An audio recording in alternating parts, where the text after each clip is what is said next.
Buenas noches con todos, todas, todos ustedes. Bienvenidos, bienvenidas, bienvenides a la resolución del simulacro del día domingo 8 de octubre del año del 2026. 26. Son seis preguntas. Seis preguntas que tal vez, no sé, ¿no? Uno pueda... Ahora sí. Uno pueda tratar de resolver lo más dinámicamente posible, ¿no? Y sobre todo, tal vez, ahondar un poco más en algunas explicaciones. Así que este no es un video donde solo se damos las claves, ¿no? Nada más. De hecho, tal vez me ponga a leer uno que otro fragmento que pueda ayudar a entender, a tratar de poder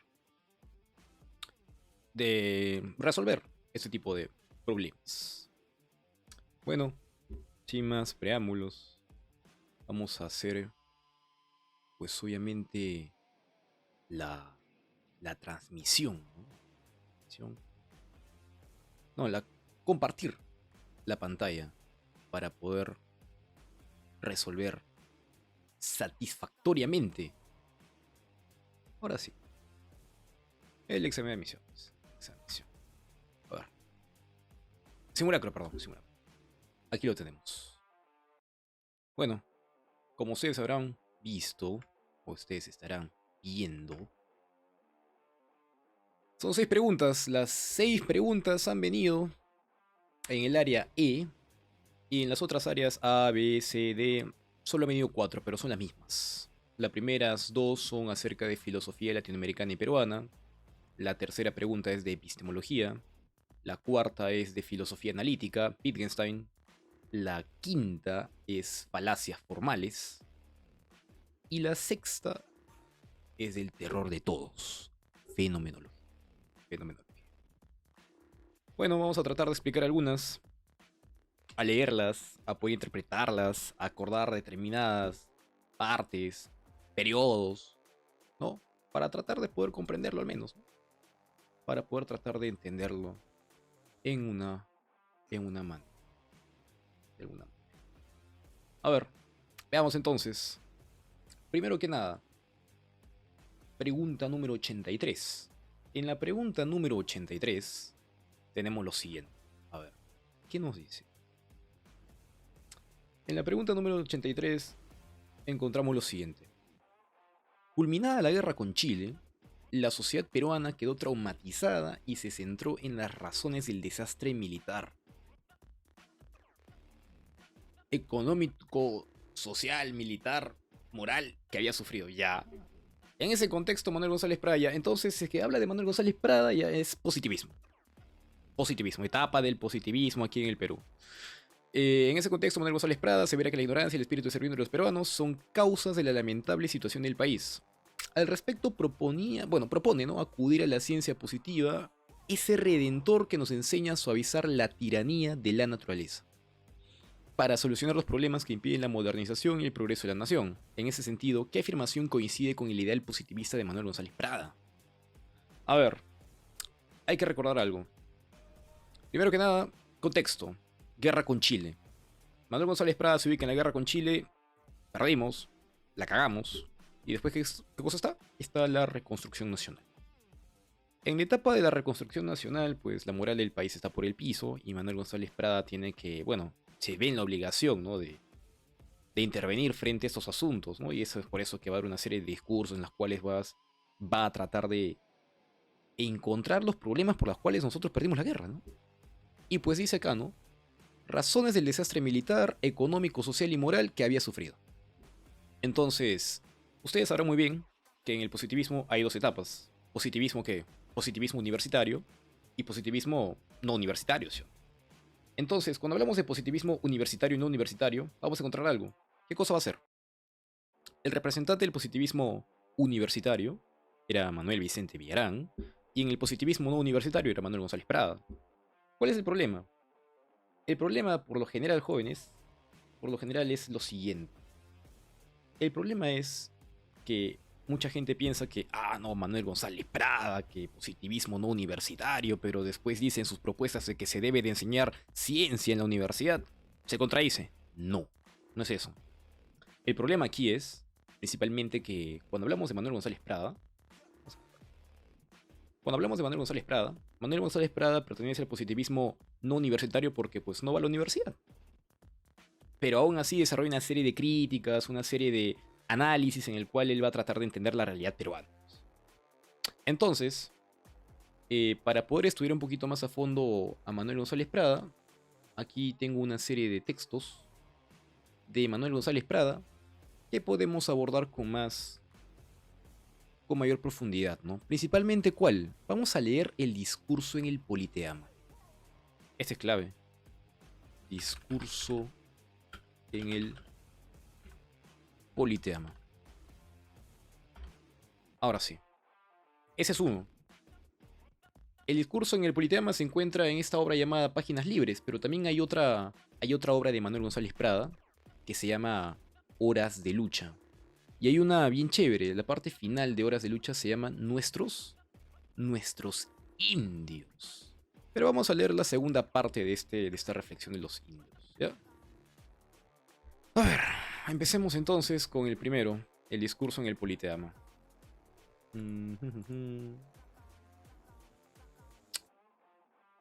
Ya, ahí está. A ver, Manuel González Prada, discurso en el Politeama. Ya les dije, ya. Si esperaban la clave, entonces aquí clave no va a haber en un rato. Vamos a leer, ¿no? A ver, dice, ¿no? Señores, dice Manuel González Prada, los que pisan el umbral de la vida se juntan hoy, con I, para dar una lección a los que se acercan a las puertas del sepulcro. La fiesta que presenciamos tiene mucho de patriotismo y algo de ironía. La madre, esto es cine, carajo. Esto es literatura. El niño quiere rescatar con el oro lo que el hombre no pudo o supo defender con el hierro. Los viejos deben temblar ante los niños, porque la generación que se levanta es siempre acusadora y juez de la generación que desciende. Claro, ¿no? O sea, a ver, aquí Manuel González Prada dice pues que el espíritu que va a liberar al Perú es pues obviamente los jóvenes, ¿no? Claro que los jóvenes de ese tiempo, pues, ¿no? Pues porque hoy en día los jóvenes que son el futuro del país, ¿qué están haciendo? ¿No? Jugando Roblox, Fortnite, haciendo streams, ¿no? Entonces, bueno. De aquí, de estos grupos alegres y bulliciosos, saldrá el pensador austero y taciturno. De aquí el poeta que fulmine las estrofas de acero retemblado. De aquí el historiador que marque la frente del culpable con un sello de indeleble ignominia. Niños, sed hombres. Madrugad a la vida, porque ninguna generación recibió herencia más triste. Puta, que has nacido en Perú. Porque ninguno tuvo deberes más sagrados que cumplir, errores más graves que remediar, ni venganzas más justas que satisfacer. En la orgía de la época independiente, vuestros antepasados bebieron el vino generoso y dejaron las heces. Siendo superiores a vuestros padres, tendréis derecho para escribir el bochornoso epitafio de una generación que se va. Manchada con la guerra civil de medio siglo, con la quiebra fraudulenta y con la mutilación del territorio nacional. Si en estos momentos fuera oportuno recordar vergüenzas y renovar dolores, no acusaríamos a unos ni disculparíamos a otros. ¿Quién puede arrojar la primera piedra? ¿Quién puede arrojar la primera piedra? Aquí viene, ¿no? La mano brutal de Chile despedazó nuestra carne y machacó nuestros huesos. Pero los verdaderos vencedores, las armas del enemigo, fueron nuestra ignorancia y nuestro espíritu de servidumbre, siempre sobándosela ahí a los países extranjeros, ¿no? Sin especialistas, o más bien dicho, con aficionados que presumían de omniscientes, vivimos de ensayo en ensayo. Ensayos de aficionados en diplomacia, ensayos de aficionados en economía política, ensayos de aficionados en legislación, hasta ensayos de aficionados en tácticas y estrategias. O sea, vivimos siempre de qué? De pura gente que dice saber cosas que en realidad ni siquiera lo pueden llevar a la práctica. El Perú fue cuerpo vivo, expuesto sobre el mármol de un anfiteatro, para sufrir las... ¡Ay, mi piernita! ¡Ay, mi piernita! Para sufrir las amputaciones de cirujanos que tenían ojos con cataratas seniles y manos con temblores de paralítico. Vimos al abogado dirigir la hacienda pública, al médico emprendedor obras de ingeniatura, al teólogo fantasear sobre política interior, al marino decretar en administración de justicia, al comerciante mandar cuerpos de ejército. ¿Cuánto no vimos en esa fermentación tumultuosa de todas las mediocridades, en esas vertiginosas apariciones y desapariciones de figuras sin consistencia de hombre, en ese continuo cambio de papeles, en esa Babel, en fin, donde la ignorancia vanidosa y vociclera se sobrepuso siempre al saber humilde y silencioso? ¿Qué tales palabras? Tiene las precisas, ¿eh? Con las muchedumbres libres, aunque indisciplinadas de la revolución, Francia marchó a la victoria. Con los ejércitos de indios disciplinados y sin libertad. Ah, mira, mira, mira, mira. Con los ejércitos de indios disciplinados y sin libertad, el Perú irá siempre a la derrota. Mi, mi, mi, mi, mi, mi, mi, mi, mi. Puta, ponme la canción del Chavo. Si del indio hicimos un ciervo, ¿qué patria va a defender, dime? Claro, pues es que al indio lo tiene sometido. ¿Qué instinto de poder tratar de defender ahí, ¿no? A, a, a su patria, a su país, le va a quedar. Como el siervo de la Edad Media solo combatirá por el señor feudal. Y es ahí donde Manuel González Prada hace esa crítica, pues carajo. Porque nosotros no peleamos por el Perú. Peleamos por un caudillo, peleamos por un militar, peleamos por intereses particulares, por plata, pero nunca peleamos por qué, por el país. Cosa que Chile al menos hizo, ¿no? Y aunque sea duro y hasta cruel repetirlo aquí, no imaginéis, señores, que el espíritu de servidumbre sea peculiar o solo el indio de la puna. También los mestizos de la costa recordamos tener en vuestras venas sangre de los súbditos de Felipe II, mezclada con la sangre de los súbditos de Huayna Cápac. Nuestra columna vertebral tiende a inclinarse. La nobleza española dejó su descendencia degenerada y despilfarradora. El vencedor de la independencia legó su prole de militares y oficinistas. A sembrar el trigo y extraer el metal. La juventud de la generación pasada prefirió atrofiar el cerebro en las cuadras de los cuarteles y a pergaminar la piel en las oficinas del Estado. Los hombres aptos para las rudas labores del campo y de la mina buscaron el manjar caído del festín de los gobiernos, ejercieron una insaciable succión en los jugos del erario nacional y sobrepusieron el caudillo que daban el pan y los honores a la patria que exigía el oro y los sacrificios. Y aquí viene la parte creo que más importante, ¿no? Por eso, aunque siempre existieron en el Perú liberales y conservadores, periodo precedente al positivismo, ¿te acuerdas? ¿No? En la etapa del positivismo había... Perdón, la etapa precedente al positivismo era básicamente el periodo del romanticismo, donde estaban conservadores y liberales, ¿no? ¿Cuál debía ser la mejor forma de gobierno? Nunca hubo un verdadero partido liberal ni un verdadero partido conservador, sino tres grandes divisiones. Los gobernistas, los conspiradores y los indiferentes del egoísmo, imbecilidad o desengaño. Por eso en el momento supremo de la lucha, no fuimos contra el enemigo un coloso de bronce, dice, sino una agrupación de limaduras de plomo. No una patria unida y fuerte, sino una serie de individuos atraídos por el interés particular y repelidos entre sí por el espíritu de bandería.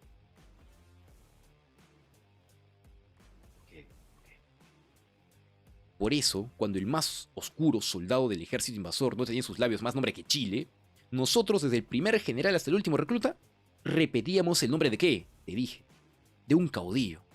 Éramos siervos de la Edad Media que invocábamos al Señor.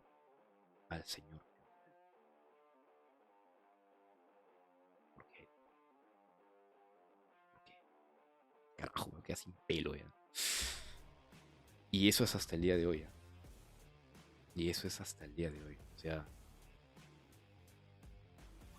Sigamos. Indios de punas y serranías, mestizos de la costa, todos fuimos ignorantes y cierros y no vencimos ni podíamos vencer. Esta es la tercera parte. Hay cuarta parte. Ya, sí, lo leemos todo. A ver, si la ignorancia de los gobernadores y la servidumbre de los gobernados fueran nuestros vencedores, ahí está. Acudamos a la ciencia. Ese redentor que nos enseña a suavizar la tiranía de la naturaleza, adoremos la libertad, esa madre engendradora de hombres fuertes. No hablo, señores, de la ciencia momificada, que va reduciéndose a polvo en nuestras universidades retrógradas, no. Hablo de la ciencia... aquí, chapada, pe. Hablo de la ciencia robustecida por la sangre del siglo, de la ciencia con ideas de radio gigantesco, de la ciencia que trasciende a la juventud y sabe a miel de panales griegos, de la ciencia positiva que en un solo siglo de aplicaciones industriales produjo más bien que a la humanidad que milenios enteros de teología y metafísica. Rechazo a la teología y metafísica, otra característica clave de cuál? Del positivismo. Bueno, al menos el de Prada, ¿no? ¿Influencia de quiénes? Augusto Comte, Herbert Spencer, entre otros. Hablo, señores, de la libertad para todos y principalmente para los más desvalidos. No forman el verdadero Perú las agrupaciones de criollos extranjeros que habitan la faja de tierra situada entre el Pacífico y los Andes, no. ¿Cuál es la verdadera nación? La nación está formada por las muchedumbres de indios diseminadas en la banda oriental de la cordillera. 300 años a que el indio rastre en las capas inferiores de la civilización, siendo un híbrido con los vicios del bárbaro y sin las virtudes del europeo. Enseñadle siquiera a leer y escribir, y veréis si en un cuarto de siglo se levanta o no a la dignidad del hombre. A vosotros, maestros de escuela, toca galvanizar una raza que se adormece bajo la tiranía del juez de paz, del gobernador y del cura, esa trinidad embrutecida del indio. Claro, ¿no? Y aparecían ahí ideas europeas que decían que no, que el problema del indio es racial. No. Cuando tengamos pueblos sin espíritu de servidumbre, o sea, cuando dejemos la de estar sobándose a los países extranjeros, y militares y políticos a la altura del siglo, recuperaremos Arica y Tarapoto. Y entonces, y solo entonces, marcharemos sobre Iquique y Tarapacá. Daremos el golpe decisivo, primero y último, ¿no? Es algo así como que, puta, Perú, cuando se libere de espíritu de servidumbre, es un tráiganme a Thanos, ¿no? Tráiganme a Thanos. Pero ese gran día, que al fin llegará porque el porvenir nos debe una victoria, fiemos solo en la luz de nuestro cerebro y en la fuerza de nuestros brazos. Pasarán los tiempos en que únicamente el valor decidía de los combates. Hoy la guerra es un problema, la ciencia resuelve la ecuación. Abandonemos el romanticismo internacional y la fe en los auxilios sobrehumanos. La tierra escarnece a los vencidos. ¿Ya? Y el cielo no tiene rayos para el verdugo. En esta obra de reconstitución y venganza, no contemos con los hombres del pasado, los troncos añosos y carcomidos. Ya, estos son los viejos. Estos son los viejos. La vieja clase política, ¿no? Produjeron ya que sus flores de aroma delétero y sus frutas de sabor amargo. Que vengan árboles nuevos a dar flores nuevas y frutas nuevas. Carajo, lo va a decir. Es como el burro Shark, ¿no? Ya dijo la frase. Los viejos a la tumba. Los jóvenes a la obra. Los jóvenes a la obra. Puta, me atrapaste. Es literatura. Es literatura. Sigamos. ¿Por qué desesperar? No hemos venido aquí para derramar lágrimas sobre las ruinas de una segunda Jerusalén, sino a fortalecernos con la esperanza. Dejemos a Botville llorar como mujer, nosotros esperemos como hombres. Manuel González Prada, ¿qué pasa? Un poco machista tu frase, ¿eh? Nunca menos que ahora conviene el abatimiento del ánimo cobarde ni las quejas del pecho sin virilidad. Hoy que Tacna rompe su silencio y nos envía el recuerdo del hermano cautivo al hermano libre, elevémonos unas cuantas pulgadas sobre el fango de las ambiciones personales. O sea, dejemos de lado pues esas cuestiones particulares, ¿no? Sino que, primero que hay que sumar la fraternidad, ¿no? Ir a las palabras de amor y esperanza, recordamos con palabras de aliento y fraternidad. Hay que unir al Perú, pues. ¿Por qué desalentarse? Dice, nuestro clima, nuestro suelo, ¿son acaso los últimos del universo? No, en la Tierra no hay oro puro para adquirir las riquezas que deba producir una sola primavera del Perú. ¿Acaso nuestro cerebro tiene la forma rudimentaria de los cerebros oteontotes? ¿O nuestra carne fue amasada con el barro de Sodoma?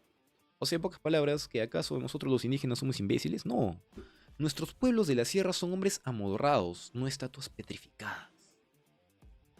No carece nuestra raza de electricidad de los nervios ni de fósforo en el cerebro. Nos falta, sí, consistencia en el músculo y hierro en la sangre. Anémicos y nerviosos, no sabemos amar ni odiar con firmeza. Versátiles en política, amamos hoy a un caudillo, hasta sacrificar nuestros derechos en aras de la dictadura. Y le odiamos mañana hasta derribarle y hundirle bajo un aluvión de lodo y sangre. Sin paciencia de aguardar el bien, exigimos improvisar lo que es obra de la incubación tardía. Queremos que un hombre repare en un día las faltas de 4 generaciones. Estas. La historia de muchos gobiernos del Perú cabe en tres palabras: imbecilidad en acción, pero la vida a todo el pueblo se resume en otras tres: versatilidad en movimiento. Si somos versátiles en amor, dice, no lo somos menos en odio. El puñal está penetrando en nuestras entrañas y ya perdonamos al asesino. Alguien ha talado nuestros campos y quemado nuestras ciudades y mutilado nuestro territorio y asaltado nuestras riquezas, convirtiendo el país entero en ruinas de un cementerio. Pues bien, señores, pues bien, ese alguien a quien jurábamos rencor eterno y venganza implacable empieza a ser contado con el número de nuestros enemigos. No es aborrecido por nosotros con todo el fuego de la sangre, con toda la cólera del corazón. Ya qué hipocresía y mentira, ¿no? Forman los polos de la diplomacia, ¿no? Debemos a los gobiernos mentir hipócritamente jurándonos amistad y olvido. Nosotros, hombres libres, reunidos aquí para escuchar palabras de lealtad y franqueza, nosotros que no tenemos explicaciones ni respetamos susceptibilidades, nosotros levantemos la voz para enderezar el esqueleto de estas muchedumbres encorvadas. Hagamos por oxigenar esta atmósfera viciada con la respiración de tantos organismos infectos. Y lancemos una chispa que inflame en el corazón del pueblo el fuego para amar con firmeza todo lo que se debe de amar. Y para odiar con firmeza también todo lo que se debe de odiar. Ojalá, señores, la lección dada hoy por los colegios libres de Lima hay ejemplo en las más humildes caseríos de la República. O sea que llegue hasta lo más profundo del país.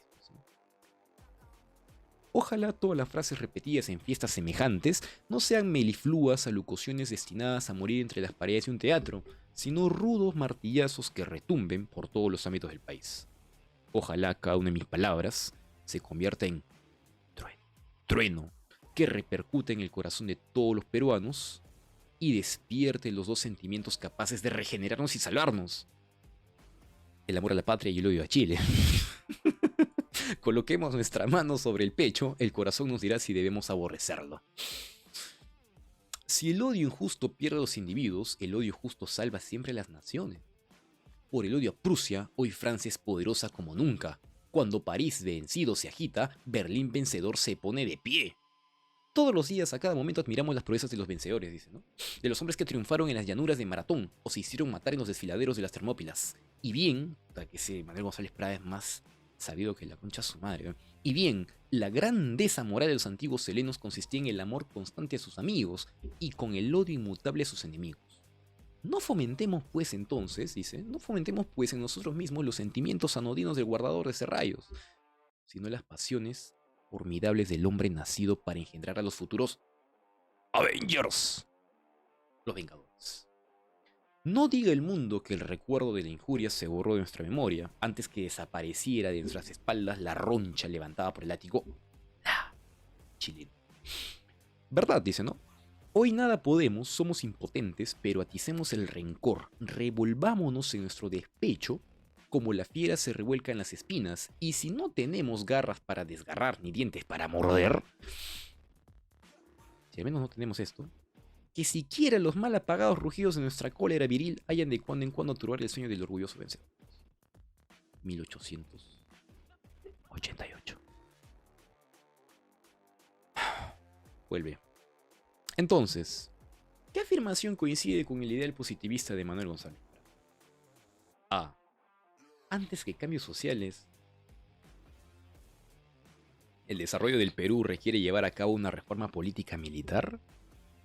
No, el problema no está en llevar a cabo una reforma política militar. Primero que nada es cambiar la situación moral del país. Claro, con la ciencia, ¿no? Cosa que en ese caso no se puede. Parco. El desarrollo del Perú está condicionado por el reconocimiento de su pasado como parte de... Pero si están diciendo que rechaces todo lo que ya se ha tenido por servidumbre durante tantos años, desde que llegaron los españoles. A ver, entonces, ni la A, ni la B son, ¿eh? Para salir adelante, el Perú requiere aprender de Chile el profundo sentimiento de patria de sus ciudadanos. Sí, huevón, hay que copiarla a Chile, ¿no? Hay que decir, no, que sí, que yo quiero ser un chileno. Arriba Chile. Olvídate. Si está diciendo que todavía, que una había una partecita, ¿no? ¿Dónde está? El amor a la patria ¿Y lo odio a quién? Y lo odio a Chile, ¿no? Lo odio a Chile.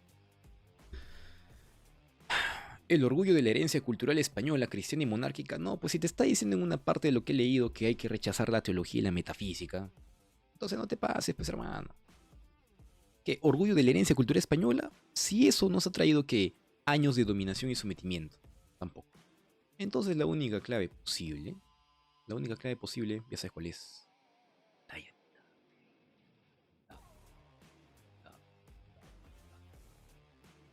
Ya, entonces, esa es pues, la D de Diosito. Es la 83. 84. Filosofía latinoamericana. A ver, aquí cuando hablamos de filosofía latinoamericana, este periodo, bueno, ¿este periodo corresponde a cuál? Corresponde pues obviamente al periodo del espiritualismo. A ver, luego del auge del positivismo de inspiración comteana, ahí está, a ver, guarda, ahora sí. Claro, ¿no? El positivismo se guía por quién, se guía por Comte, ¿no? Influencia de Comte. ¿Y qué más había dicho? Pensar, ¿no? Surge con fuerza en la Universidad de San Marcos un agudo interés por el espiritualismo de Henri Bergson. ¿Cuál de los siguientes filósofos fue influido por la filosofía bersoniana en principios del siglo XX? Bueno, a ver. Dame un momento. Primero. Siempre la vieja confiable. ¿Dónde estás? Alberto. ¿Dónde estás que no te veo? ¿Dónde estás que no te veo? Alberto Cruz. Semana número 25. 4-5 de la CP San Marcos. La semana número 5 es clave. Ahora sí. Semana número 5 de la CP San Marcos. Filosofía. A ver. Vamos otra vez.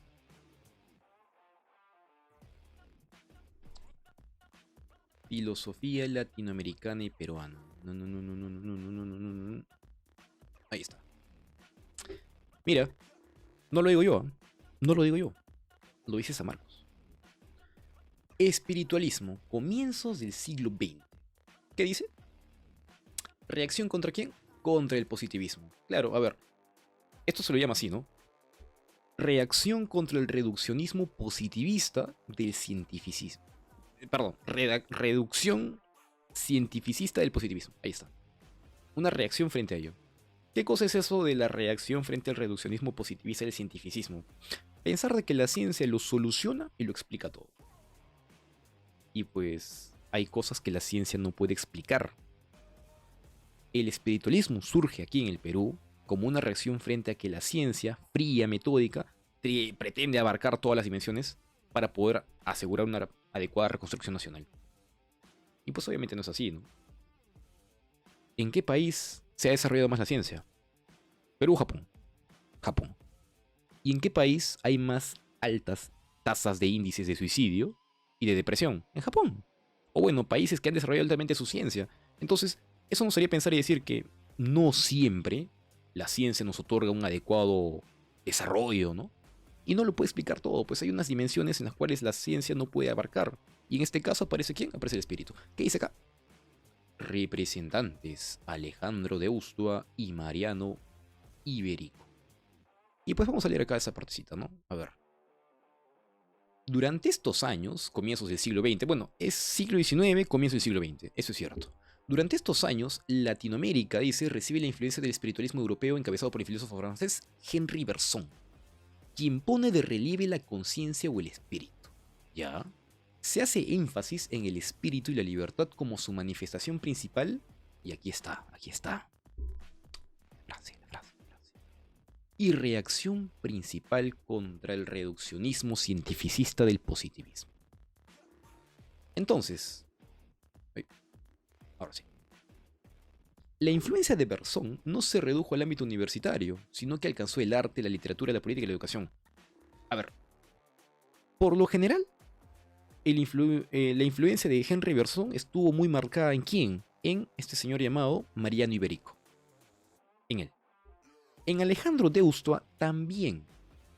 Solo que En menor rasgo, se dice que, pues, obviamente, Alejandro Deusto escribe un texto 2 años antes de la publicación de un libro de Henry Bergson y, pues, supuestamente la filosofía de Alejandro Deusto, por así decirlo, sería medio auténtica, ¿no? Ahora dice, los representantes de ese movimiento defendieron por tanto el espíritu y polemizaron con el positivismo. El énfasis en la espiritualidad caracterizó también las doctrinas pedagógicas de quién? De Alejandro Deusto, ¿no? Que tiene también sus partes funables, ¿no?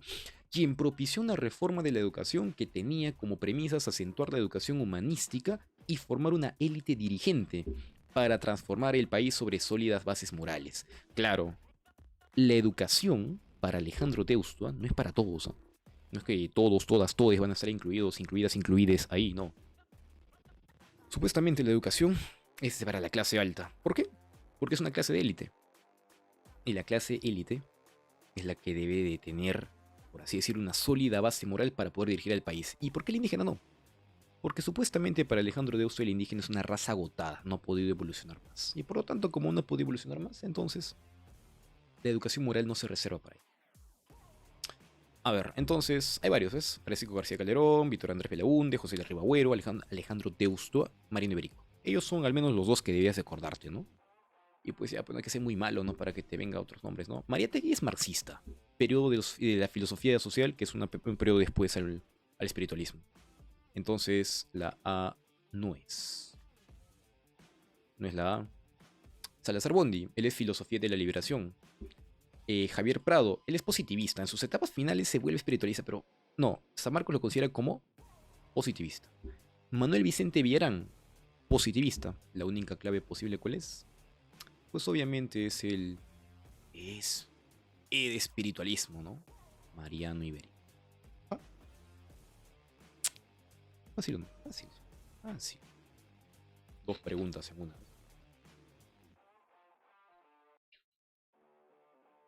¿Qué más? 85. Thomas Kuhn sostiene que la acumulación de errores y de hipótesis forzadas puede conducir en la perspectiva de los científicos a un estado de descrédito irreparable del viejo paradigma y a la búsqueda ansiosa de otro en el cual o por el cual sustituir. A partir de esta idea, dice, podemos afirmar que para Thomas Kuhn el cambio de paradigma implica un asunto medularmente que... A ver, hay que entender algo fundamental en Thomas Kuhn. Primero que nada, Thomas Kuhn te habla acerca de qué? De la estructura de las revoluciones científicas. En la estructura de las revoluciones científicas hay un problema. ¿Cuál es? ¿La ciencia progresa o la ciencia cambia? Si es que tú me asumes que la ciencia progresa, tú me estás diciendo de que la ciencia es acumulativa. O sea, como un carrito, ¿no? Al que le vas metiendo cositas y que así la ciencia mediante ensayo y error se va arreglando. Y eso es para Popper, eso es para Thomas Kuhn. Pero, por ejemplo, perdón, eso es para Popper y para el Círculo de Viena. Pero en cambio para Thomas Kuhn, la ciencia no progresa. La ciencia cambia mediante revoluciones científicas. Es más, Thomas Kuhn es representante de qué? Del relativismo epistemológico. Él te hablaba acerca de ciencia normal, te hablaba acerca de paradigmas, te hablaba acerca de las anomalías. Las anomalías son esos fenómenos que contradicen al paradigma, bueno, al menos que el paradigma no puede explicar, y que ese paradigma después entra en crisis producto de la acumulación de anomalías, y eso lo llevaría no necesariamente a, pues obviamente, a una revolución científica. Ahora, ¿cuál es el punto? Acá tengo un librito de Thomas Kuhn. A ver. Aquí está. Estructura de las revoluciones científicas. Todo está preparado. Todo está acá. Hay que buscar una palabrita. Gestalt. A ver. Acá está. Esta es la número 10. A ver. Las revoluciones como cambios del concepto del mundo. Vamos a ver esta partita nomás. Examinando el registro de la investigación pasada, desde la atalaya de la historiografía contemporánea, el historiador de la ciencia puede sentirse tentado a proclamar que cuando cambian los paradigmas, el mundo mismo cambia con ello. Guiados por un nuevo paradigma, los científicos adoptan nuevos instrumentos y buscan lugares nuevos. Lo que es todavía más importante, durante las revoluciones, los científicos ven cosas nuevas y diferentes al mirar con instrumentos conocidos y en lugares en los que ya ha habido buscado antes. Es algo así como si la comunidad profesional fuera transportada repentinamente a otro planeta, donde los objetos familiares se ven bajo una luz diferente y además se les unen otros objetos desconocidos. Por supuesto no sucede nada de eso, ¿no? No hay trasplante geográfica fuera del laboratorio. La vida cotidiana continúa como antes. A ver, Thomas Kuhn dice que una revolución científica es un cambio de paradigma, es un cambio de perspectiva, es un cambio en la forma de ver las cosas. Eso es para Thomas Kuhn.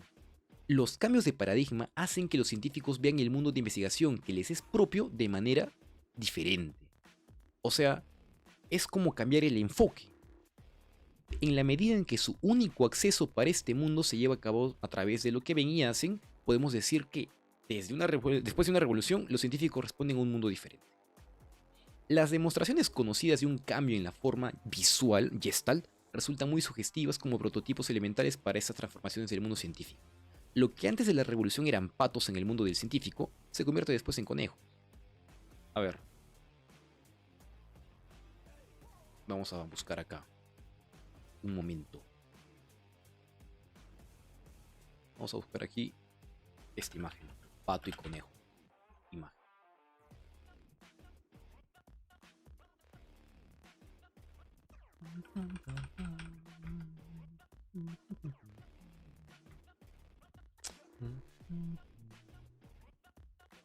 A ver, compartir pantalla, propiedades. No. Te encontré. Sí, este es. A ver, veamos.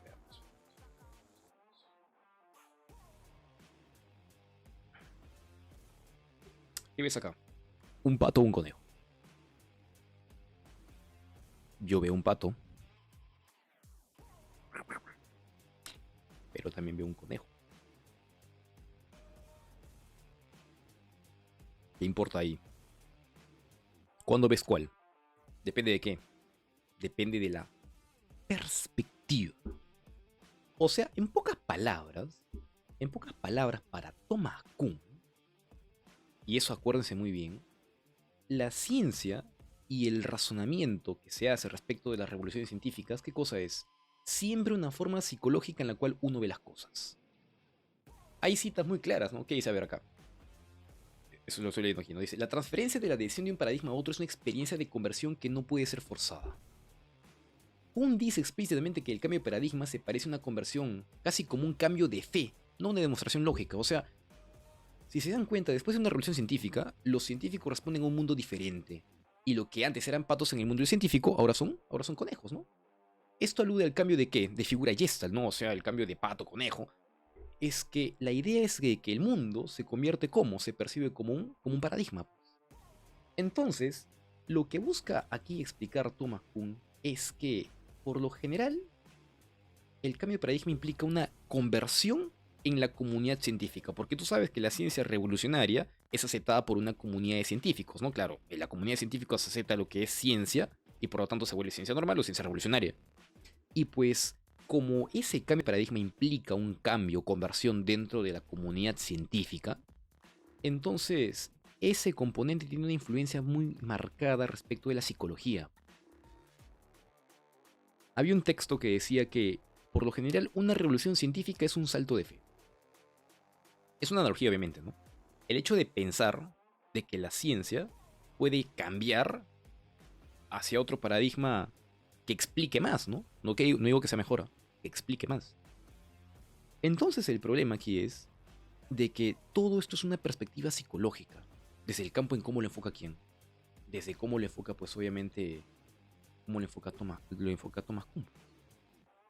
O sea, depende de qué, depende de la perspectiva en la cual se va a dar esa transformación, esa revolución científica. Entonces, volviendo al texto, volviendo a ver, a, a compartir la pantalla. Voy a compartir WhatsApp otra vez. Boletín Presa Marcos, no. Trump, no. No. A ver.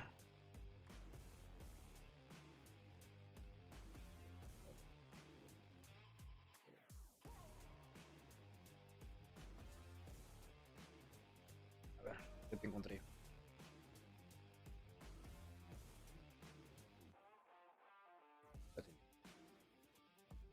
Entonces, a partir de esa idea podemos afirmar que para Thomas Kuhn el cambio de paradigma implica un asunto medularmente que estético. A ver, es ciencia pues, no puede ser ni estético, ni moral. Tú sabes muy bien que Thomas Kuhn hace un cambio de perspectiva, ni tampoco respecto de condiciones económicas, sino que es psicológica. Axiomática no, porque seguiría un conjunto de reglas preestablecidas y pues obviamente no es así. Entonces la única clave posible es la B, pues, ¿no? Tiene una marcada influencia, ¿qué? Una marcada influencia psicológica. Eso es. Y bueno, esta palabrita, por así decirlo, no te podría dar la clave, ¿no? Te podría dar la clave. Eso es entonces 85. 86. A ver, eso acá también, fácil y rápido. Primero, ¿cuánto tiempo ya voy grabando? 49. Está bien. 86. Siempre les he dicho lo siguiente. Cada vez de que vean Wittgenstein, acuérdense que Wittgenstein tiene dos etapas. La primera etapa, el primer Wittgenstein, giro lingüístico, giro analítico. Y la segunda etapa, giro pragmático. El giro lingüístico, profesor, libro, Tractatus Lógico-Filosóficos. Segundo libro, Investigaciones Filosóficas. Donde se habla de el giro lingüístico en el Tractatus, donde dice pues, que el lenguaje es una relación de correspondencia entre los hechos, mundo y una proposición, ¿no? La proposición narra pues lingüísticamente lo que está escribiendo los hechos. Eso es el primer Wittgenstein. Y ese concepto le llamaba isomorfismo, ¿no? Entre lenguaje y mundo hay igualdad de forma lógica. En cambio, en el segundo Wittgenstein, investigaciones filosóficas y el giro pragmático. Y es ahí donde aparecen ¿qué? Los juegos de lenguaje. Que Wittgenstein dice de que las personas no nos comunicamos en un lenguaje proposicional, formal, isomórfico, sino que nosotros jugamos con el lenguaje en la medida de que lo usamos según el contexto y según la necesidad. Entonces, simple en el 86, en investigaciones filosóficas, Wittgenstein postula la idea de que que es preciso admitir múltiples que. A ver, este es un segundo Wittgenstein. Figuras de los hechos, esto es primer Wittgenstein. A ver, puede ser juegos del habla, formas de vida, pero el lenguaje de la ciencia no. Esto es neopositivismo. Y no solo es representativo e informativo. Ya, concepto básico, investigaciones filosóficas, juegos del lenguaje. Es claro que si se modifica tan radicalmente la visión del lenguaje respecto de la ofrecida anteriormente en el Tractatus Lógico-Filosóficos, lo coherente ¿qué cosa sería? Abandonar la noción de qué. ¿Cuál era el concepto clave en el primer Wittgenstein? El concepto clave en el primer Wittgenstein era isomorfismo entre el lenguaje y el mundo que hay pues una adecuada correspondencia igual forma lógica, ¿no? Claro, o sea, si se dan cuenta, Wittgenstein dice lo siguiente, nosotros tenemos en el lenguaje una función también referencial, en la medida de que nosotros referimos a hechos con el lenguaje. Por ejemplo, tengo el celular acá. El celular está sobre la mano. Un hecho es la interrelación entre dos objetos. Por lo tanto, si se dan cuenta, uno dice, profesor, el celular está sobre la mano, y eso es, o tiene sentido, tiene significado para Wittgenstein. ¿Por qué? Tiene significado porque, pues obviamente, mi lenguaje describe lo que es el mundo. Correspondencia. Y además, si es que yo no lo estuviese viendo y alguien me estuviese contando, yo me genero una imagen mental, refiero a un hecho. Y por lo tanto, dice Wittgenstein que el lenguaje es una pintura del mundo, pues, ¿no? ¿Por qué? Porque, pues, con tu lenguaje pintas la realidad. Entonces, también se le llama teoría pictórica del lenguaje, si es que por ahí les viene, ¿no? Eso es entonces la clave, pues, ¿no? Juegos de lenguaje y también isomorfismo. Ese es el segundo y primer Wittgenstein. La 86 sería la A de animal. Fácil, ¿ves? La 87. La 87. A ver. En la 87 vamos a buscar algo que se llama modus. Vamos a ver, a ver, a ver, a ver, a ver, a ver. Modus. ¿Modus qué? Mejor voy a poner un PP. Sí, mejor.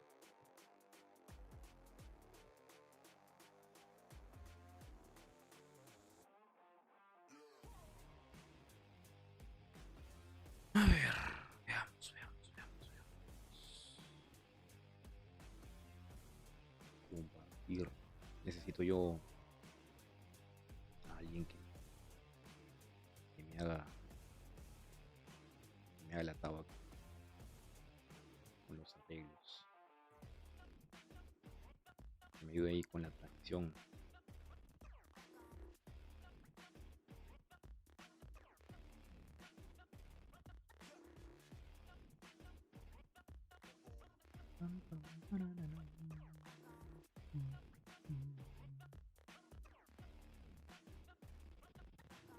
Ahora sí. A ver. Vamos a dar un toque a la imagen acá. Y vamos a ponerlo. ¿Eh? Es lógica.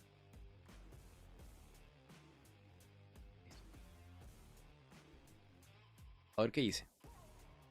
La falacia formal de afirmación del consecuente señala que dada una condicional y teniendo como premisa la afirmación de su consecuente, se concluye erróneamente la afirmación del antecedente, tal como sucede en el siguiente razonamiento. ¿Qué es esto? Dice. Vamos a ver. Vamos a ver. Vamos a ver qué tan mal me sale graficar yo.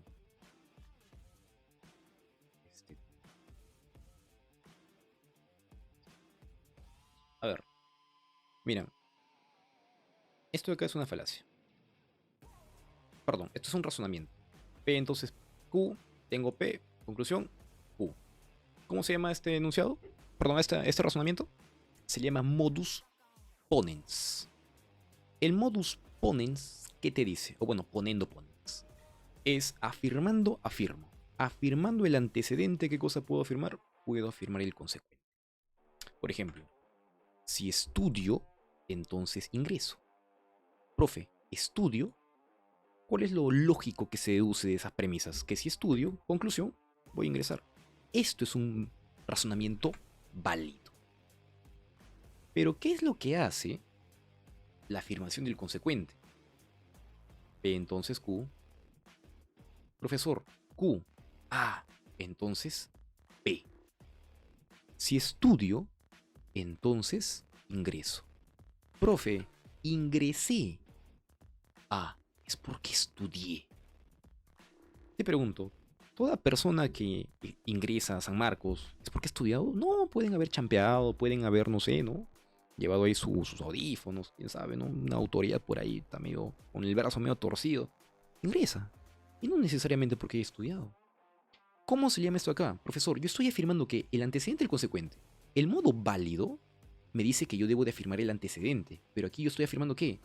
Aquí yo estoy afirmando el consecuente. Yo estoy afirmando el consecuente. ¿Qué implica una afirmación del antecedente? Pues obviamente eso es inválido. Lo explico de otra manera, si no. Si llueve, entonces las calles están mojadas. Si llueve, las calles están mojadas. Llueve, conclusión, lo lógico es bajo esa regla lógica que si es que llueve, las calles estén mojadas. Pero aquí, este modo inválido, que se llama afirmación del consecuente, sí, es una falacia, un razonamiento inválido, que dice, si llueve, entonces las calles están mojadas. A ver, las calles están mojadas. Es porque ha llovido. ¿Eso es necesario? Eso no es necesario. Y en un razonamiento lógico, que bueno, es analizado por la lógica válido inválido, necesariamente necesitamos que sea deductivo. Y un razonamiento deductivo es aquel que su conclusión se deriva necesariamente de las premisas. Y que tú digas, ¿no? Si llueve, entonces las calles están mojadas. Si las calles están mojadas, ¿es porque ha llovido? No. En las calles están mojadas, puede que tal vez, no sé, ¿no? Un desagüe se haya roto ahí en tu cerro, qué sé yo, ¿no? Entonces, no necesariamente, pues. Entonces, mira, cabrón. Si eres sanmarquino, eres estudioso. Ya. Si eres sanmarquino, eres estudioso. A ver, dice, ¿no? Ese es el ejemplo, a ver. Eres estudioso. Si eres sanmarquino, eres estudioso. Eres estudioso. Ah, eres sanmarquino. ¿Eso es necesario? No, pues, eso no es necesario. Si eres sanmarquino, P, eres estudioso. Q, eres estudioso. ¿Y eres sanmarquino? No necesariamente toda persona estudiosa es sanmarquina. Entonces, ¿cuál es el error ahí? Que estoy afirmando el consecuente. Razonamiento inválido. ¿Cómo se domina el principio lógico que esta falacia pretende sin éxito producir? Bueno, esta falacia está atentando contra quién? Contra el modus el modus ponens, pues, el modus ponens, ponendo ponens, afirmando el antecedente, afirma el consecuente. Entonces la clave pertinente ahí sería la A de avión, pues. El silogismo disyuntivo es un razonamiento así, P o Q. Profesor, no quiero P. Ah, entonces conclusión, Q. Esto es válido. Vas al cine, o no sé, ¿no? Le preguntas a ver a tu enamorada, ¿no? ¿Inca Cola o Coca-Cola? No quiero Inca Cola. ¿Qué cosa quieres? Coca-Cola. Simple. Eso es silogismo disyuntivo. Ya, los demás ya. Qué flojera, ya. Ahí está tu clave. Esa es la A. Entonces volvamos a ver a proyectar la pantalla. Volvamos a compartir pantalla. PowerPoint. Adobe. Entonces, ahí está. Voy a declarar 87. Modus ponendo ponens. 87. Animal. Y aquí es el 88. Mi terror. Esto no viene. Esto no viene. Espero que no venga. Espero que no. ¿Qué dice? Sea. No. Creo que lo dejamos. ¿No? 88.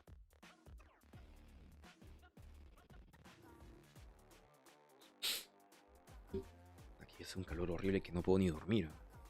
Ni dormir una buena música. Mínimo, ¿no? Mínimo.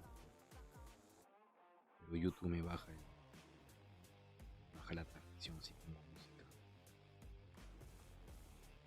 Bueno, ¿qué haces resolviendo un simulacro? Tienes que trabajar a las 8 de la mañana y tienes que levantarte a las 5:20. Es que perdí el control de mi vida. 88. Fenomenología. Edmund Husserl. La fenomenología es una corriente filosófica cuya propuesta sostiene que no son los hechos de la mente los que fundan las verdades de la lógica. Tampoco son relaciones cerebrales ni regularidades mentales las que constituyen los objetos de las leyes de la lógica. Ese es el argumento principal de Husserl para criticar a quién. Vamos a ver, y para eso tengo mi herramienta poderosa. ¿Cuál es? Esta de acá. Fenomenología. A ver. Estamos. Necesito alguien que me haga aquí las tabas. Ayúdame a compartir. Ponme mi pantalla. Cabezón. Ahí está. Ahí está.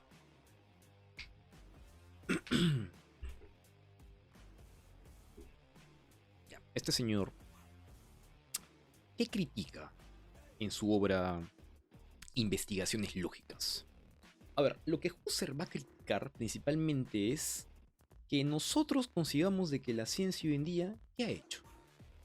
Que la ciencia hoy en día solo describe los hechos, pero que no posee sentido. O sea, no hay un significado coherente por el cual la filosofía, la ciencia se haga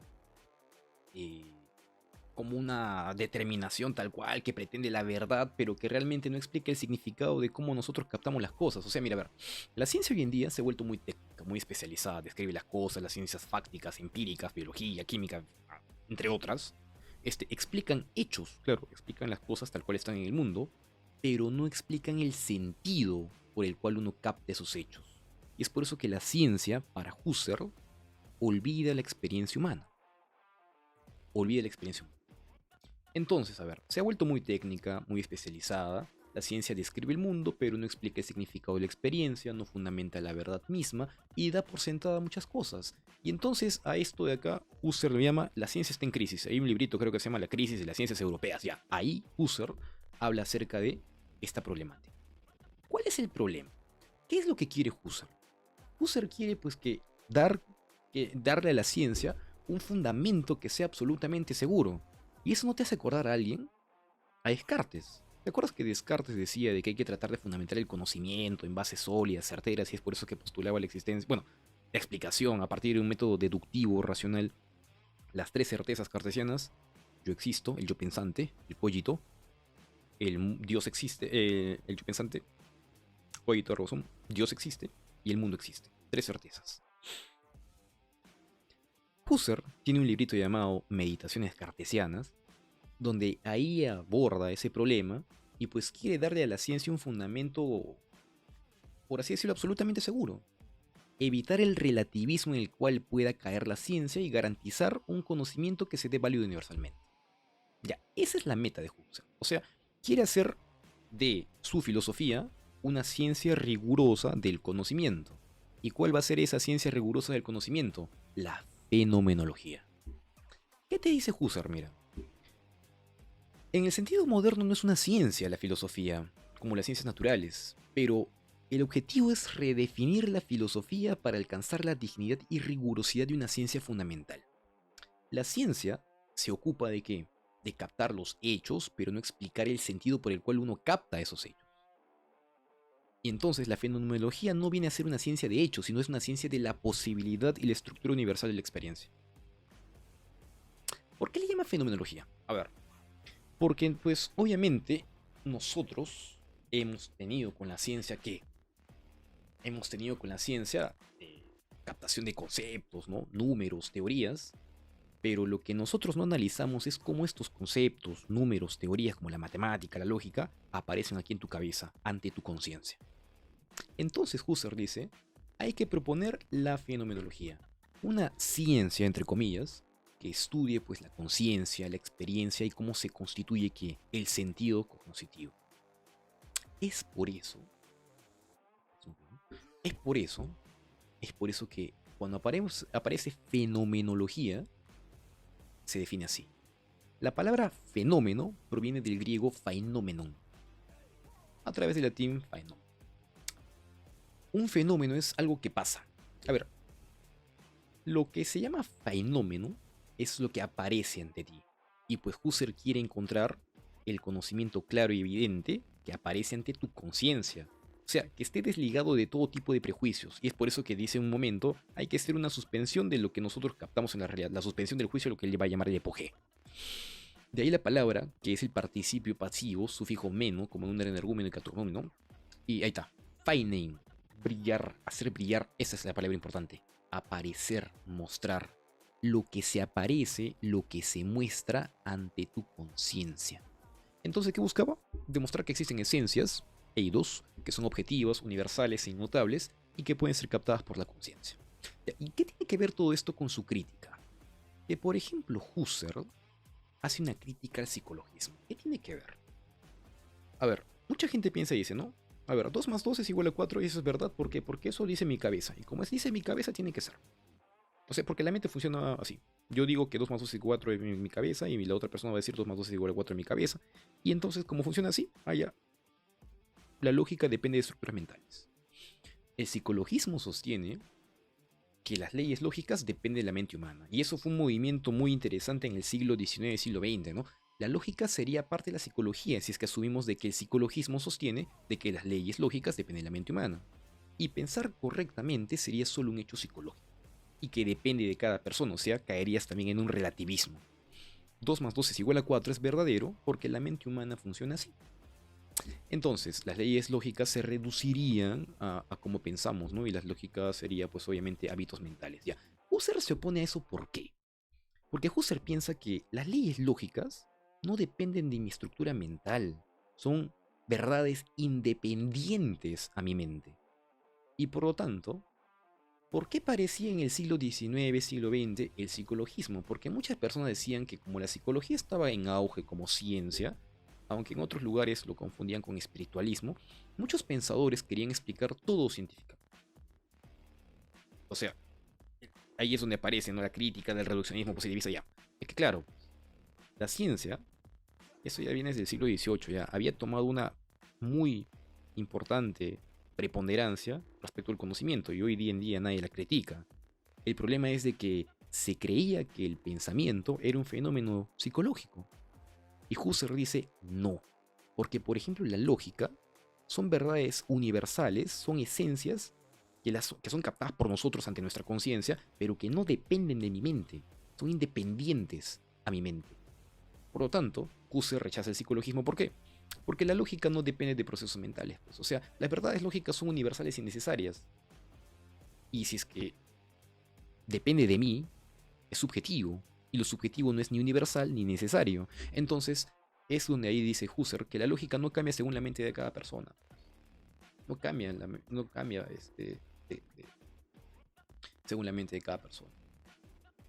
La lógica no depende de procesos mentales. Es ahí donde Husserl dice, hay que diferenciar entre acto de pensar y contenido del pensamiento. Cuando piensas 2 más 2. Cuando piensas 2 más 2, dice, el acto de pensar ocurre en tu mente, eso es psicológico. Pero, ponte que tú piensas 2 más 2 es igual a 5. ¿Eso tiene que ser verdad solo porque depende de tu mente? No. Pero la verdad matemática, dice Husserl, no es en tu mente, es una verdad independiente a ti y solo tú las descubres como son captadas por tu conciencia. Tenemos que analizar entonces las estructuras tal y como aparecen ante mi conciencia. Eso es captar qué cosas fenomenológicamente. Entonces, aunque nadie piense en 2 más 2 igual a 4, eso se va a seguir siendo verdad. Por ejemplo, si es que ustedes se van a otro planeta, se van a Marte, o ya mandas a un robot a Marte. Imagina que desaparece la existencia de la mierda. Ya. Así desaparezcamos nosotros, 2 más 2 va a seguir siendo igual a 4. ¿Te das cuenta?